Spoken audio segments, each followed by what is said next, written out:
करोड़ रुपया खर्चते हैं इलेक्शन में, तो आप पे कैसे हो सकते हैं? 25 करोड़ लोग इस देश के वो स्थिति आ गई है, इनको हम कह सकते हैं कि वेंटिलेटर पर है। नमस्कार, मैं हूं विवेन सिंह और आप देख रहे हैं क्लाउड न्यूज नेटवर्क।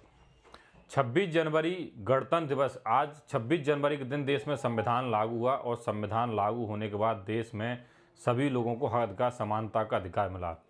पूरे सभी जगह झंडारोपण हुआ, लेकिन नरेला विधानसभा में कॉमरेड अनिल कुमार सिंह के ऑफिस पे जहां चुनाव लड़ा नरेला विधानसभा से, उनके कार्यालय पे भी ध्वजारोहण हुआ। वहां पे मुख्य अतिथि थे नरेश गुप्ता जी, कॉमरेड नरेश गुप्ता जी, जो कि एक बहुत यहाँ पे सोशल वर्क का उन्होंने काम किया है। कॉमरेड अनिल कुमार सिंह के ऑफिस पर ध्वजारोहण हुआ। ध्वजारोहण काफ़ी सारे लोगों को संबोधित किया, काफ़ी सारे लोग आए, वहाँ पे मिठाई बांटी गई। लेकिन वहाँ पे जो मुख्य बात थी कि नरेश गुप्ता जी ने और वहाँ की जनता को संबोधित करते हुए कहा कि देश की 125 करोड़ जनता वेंटिलेटर पर है। कॉमरेड अनिल कुमार सिंह ने कहा कि हम गरीब मजदूरों की आवाज़ हैं, क्योंकि सीपीआई भारतीय कम्युनिस्ट पार्टी हमेशा गरीब मजदूरों की आवाज़ रही है, गरीब मजदूरों की आवाज़ उठाती है और ये पार्टी जो है हमेशा मजदूरों के साथ खड़ी रहती है।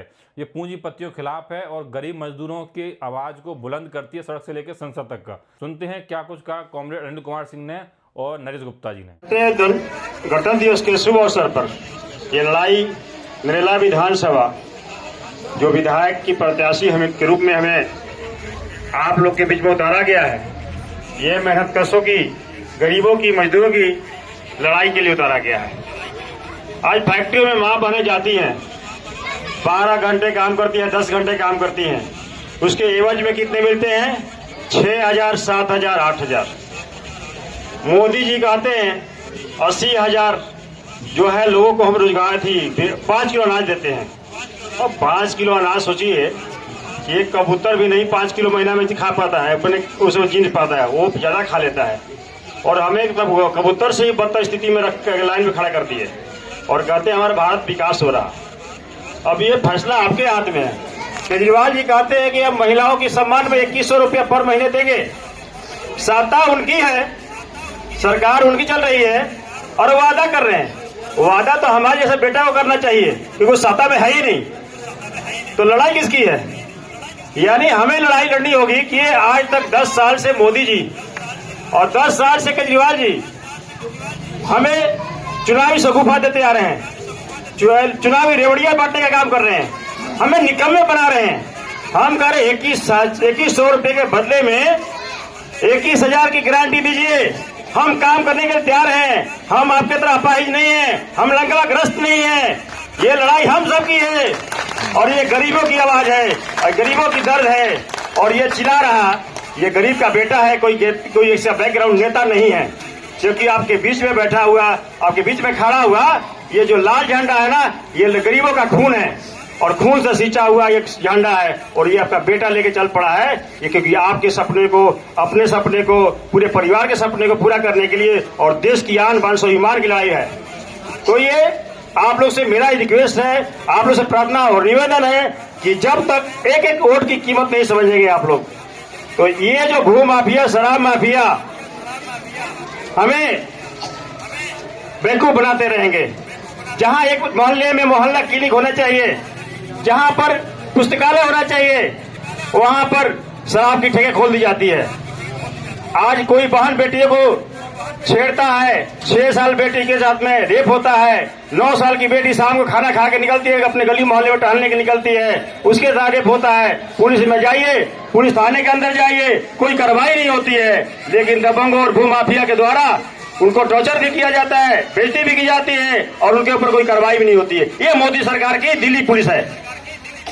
तो ये लड़ाई हमें लड़नी है और हम कह रहे हैं कि आप एक बार काम कीजिए, गलती से ही या सही या जानबूझकर झंडे के ऊपर 3 तारा के सामने 5 फरवरी को बटन दबा दीजिए। फिर देखिए, आज हम सड़क पर लड़ रहे हैं, कल सदन के अंदर आवाज उठाएंगे और वहां से लड़के आपके बीच में आएगा, हर काम आएगा। ताली जिस हाथ से बजाते हैं सभी माई बहन भाई बाप से मैं एक ही रिक्वेस्ट है, मेरी बार बार प्रार्थना है, निवेदन है ये जिम्मेवारी आपकी, हम सबकी है। मैं नहीं लड़ रहा हूं, आप सभी लड़ रहे हैं। ये विधायक की लड़ाई नरेला विधानसभा की जो चुनाव है इस बार 2025 में, जिसका 5 तारीख को फैसला करना आपके हाथों से है, एक बटन दबाना है। आम लोगों ने, किसानों ने, मजदूरों ने, तमाम देश की जनता ने बहुत ही जज्बात के साथ, बहुत उम्मीदों के साथ इस देश में से फिरंगियों का शासन खत्म किया। सब जानते हैं, बच्चा भी जानता है कि देश में फिरंगियों का शासन था, ब्रिटिश का शासन था, अंग्रेजों का शासन था। संविधान बनाया, उसके अंदर सबसे पहला शब्द लिखा है कि हम भारत के लोग, यानी हमारा सबका देश है, ये हम भारत है, यानी एक एक बच्चा पूरा देश का भारत है। तो ये कहना तो है नहीं कि ये भारत किसी और का है, सिर्फ ये थोड़े से लोगों का है, लेकिन स्थिति पलट गई। जिस उम्मीदों के साथ हमने ये कुर्बानियां दी, हमारे पूर्वजों ने कुर्बानियां दी, और जिन उम्मीदों के साथ हमने उनको सत्ता सौंपी, बाद में जो सत्ता सौंपी, उन लोगों ने हमारे साथ न्याय किया, न्याय नहीं किया। हमने उन पर विश्वास किया, इस देश के तमाम लोगों ने उन पर विश्वास किया। नेहरू जी पे विश्वास किया, शास्त्री जी पे विश्वास किया, जो भी आया सब पे विश्वास किया।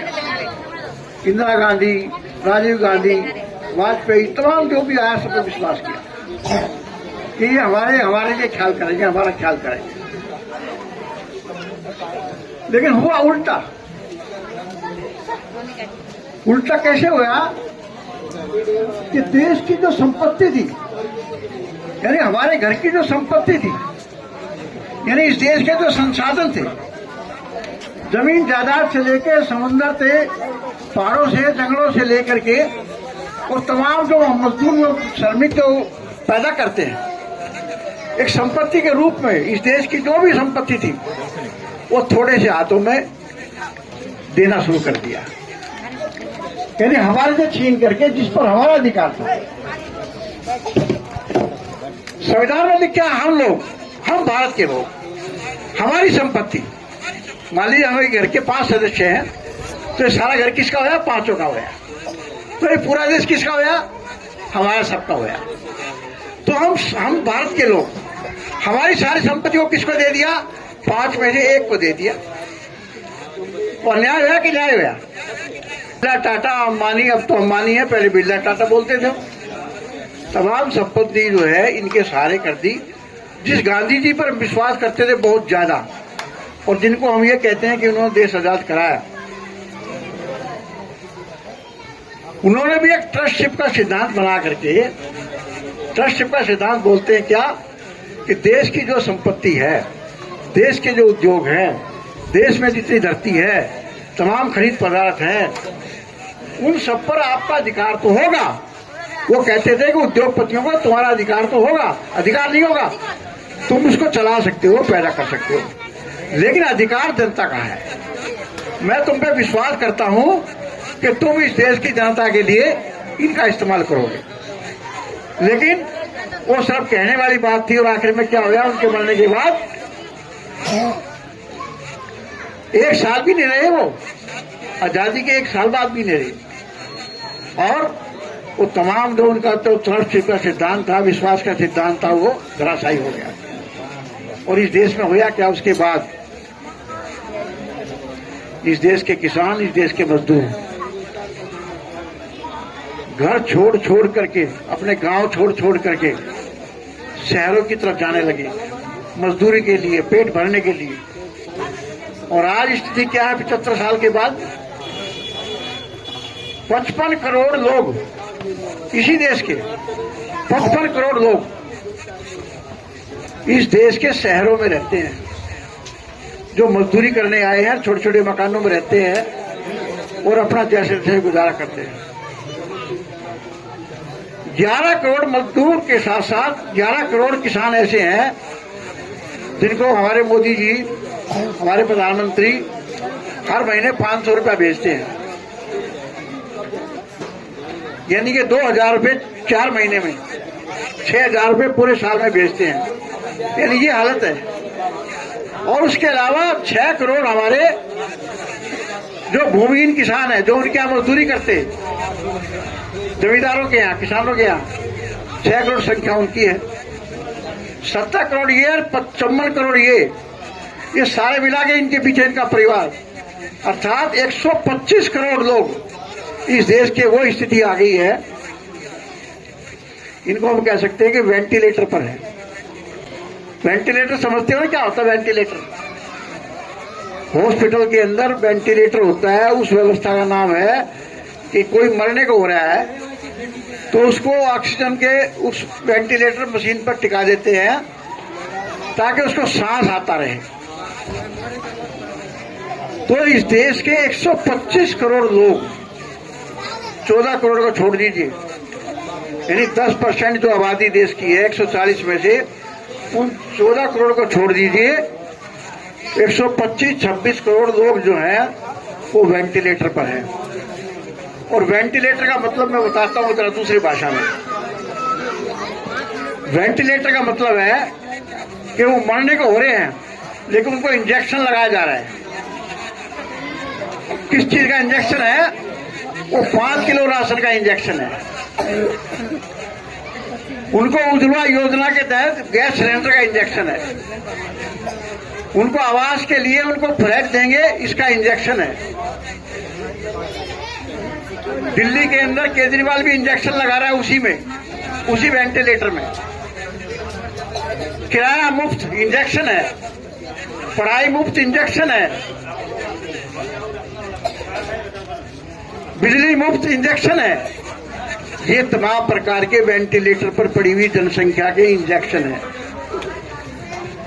यानी मरीज उठेगा नहीं, मरीज बेहोश है, इंजेक्शन लगा लगा के उसके ऊपर ये बताया जा रहा है कि सांस है। तो 125-26 करोड़ लोग इस देश के वेंटिलेटर पे हैं जो सांस ले रहे हैं, एक्टिव नहीं है, उनमें ताकत नहीं है। ये हालत कर दी है इस देश की। और हम भारत के लोग, हमारा देश, हमारी स्टाइल, हमारा कुछ नहीं, हम सिर्फ नाम के हमारे हैं। हमारा देश है। अभी हमने झंडा फहराया और हमने बकायदा जनगण मन अधिनायक जय हो, भारत भाग्य विधाता। तो भारत का जो भाग्य जो था वो किसके हाथ में गया? वो आज टाटा बिरला अंबानी के हाथ में चला गया। सारा हमारे हाथ से छीन लिया हमारा भाग्य। हमारा भाग्य कौन तय करता है? वही तय करते हैं।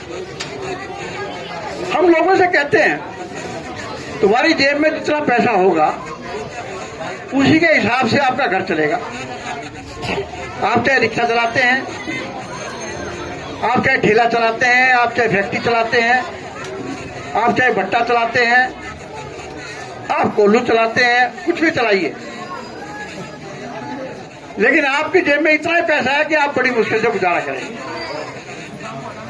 जब हम कहते हैं कि भाई आप अपना राज स्थापित करने के लिए अनिल कुमार जैसे लोगों को क्यों नहीं जिताते? आप जिताओगे किसको? आपको ये समझ में बात नहीं आती है एक बार कभी भी कि जो लोग करोड़ रुपया खर्चते हैं इलेक्शन में वो आपके कैसे हो सकते हैं?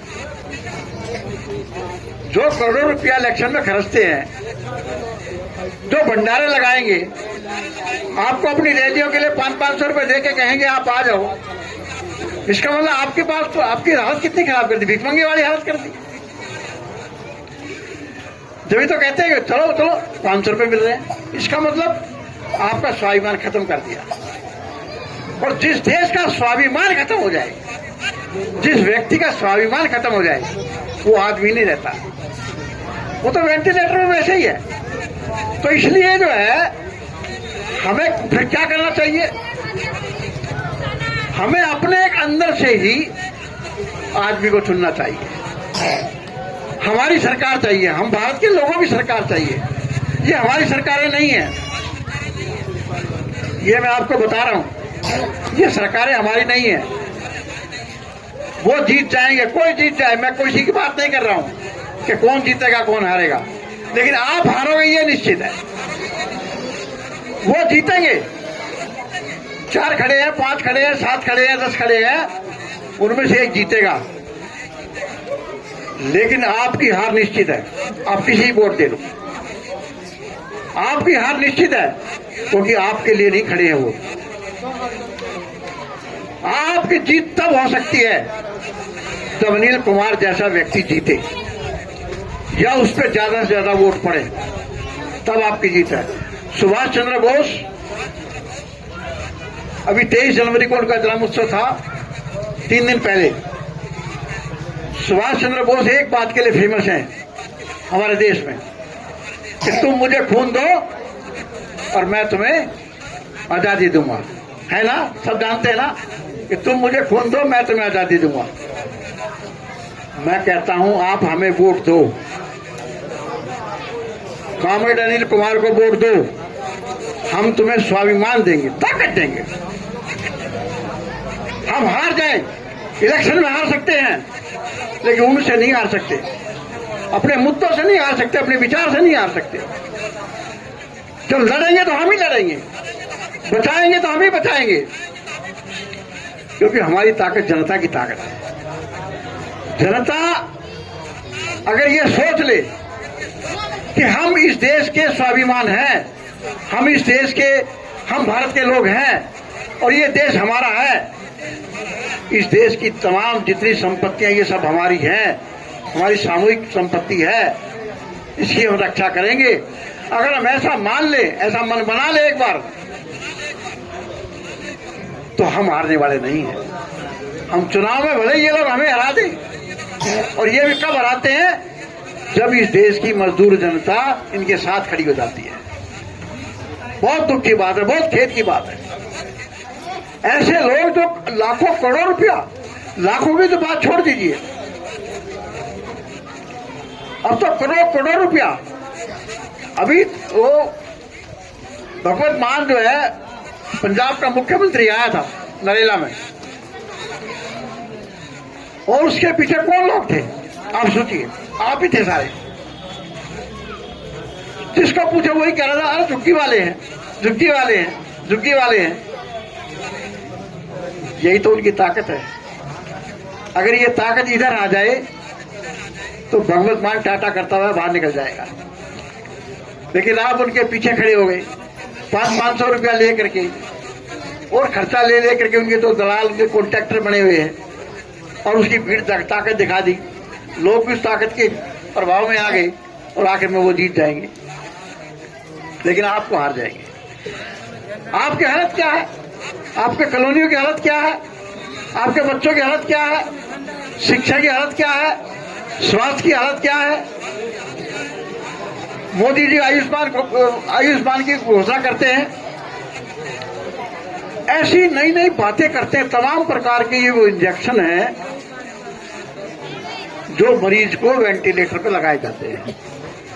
तो 126 करोड़ लोग जो है वेंटिलेटर पर हैं, और उनको ये राजनीतिक पार्टियां, जो बिरला टाटा की दलाल पार्टियां हैं, अंबानी अडानी की दलाल पार्टियां हैं, उनके इशारे में काम करने वाली पार्टियां हैं, उनके कहने से आप लोगों को जिंदा रखने के लिए कि आपकी सांस चलती रहे, आपको इंजेक्शन पे इंजेक्शन, इंजेक्शन पे इंजेक्शन लगातार दे रहे हैं।